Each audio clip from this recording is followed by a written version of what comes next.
গ'ল মোক এই এঠাইত কৈছিলে তাৰ বজাৰ হয় এডোখৰ আমাৰ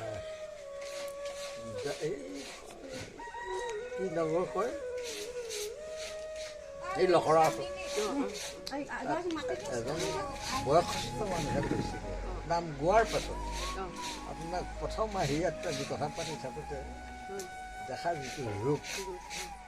আৰু আপুনি নামত আসনত বহি যেতিয়া প্ৰসংগ কৰে তিনি বস্ত্ৰ লৈ যাৰ কাপোৰ কানি আঁতৰাই তিনি বস্ত্ৰ পিন্ধি যেতিয়া ভূডালটো লৈ প্ৰসংগত বহাই আপুনি প্ৰসংগ কৰে আৰু সেই উজ্জ্বলতাটো কিহে পায় কিবা সূৰ্যৰ পোহৰ দিয়া নিচিনা পোহৰ দিলে আপোনাৰ ৰূপটো বেলেগ হৈ যায় আপোনাৰ ধ্যানটো কেনিও নাযায় ইফালে ইফালে আৰু আপোনাৰ খালি উজ্জ্বলতা বেলিৰ পোহৰ একদম ওলাই অহা লাহে লাহে টান হৈ কিবা আপোনাৰ তেনেকুৱা তাৰ যদি দেখাই থাকে কি মজা লাগে আপোনাৰ ৰূপটো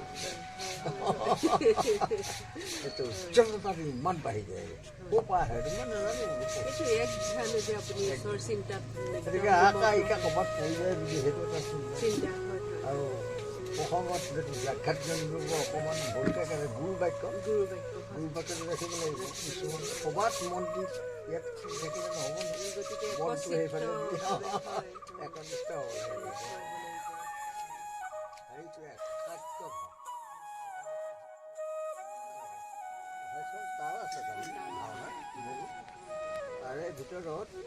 ৭০ ধাৰীৰ পৰা আৰম্ভ কৰিম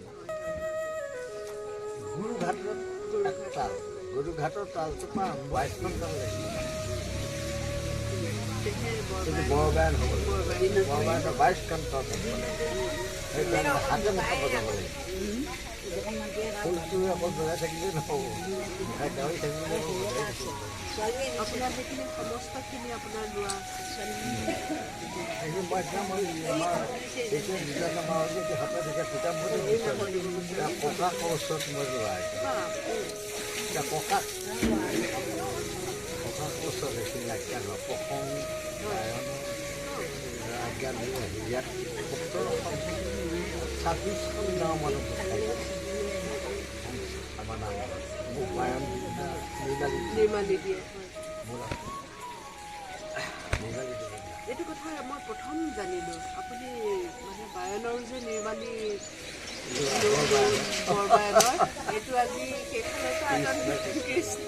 এইটো এটা নতুন কথা জানিলোঁ এইটো বৰ ডাঙৰ কথা আৰু সেইটো পিতাম্বৰদেৱ গোস্বামী ককাকৰ পৰা আজ্ঞা লোৱা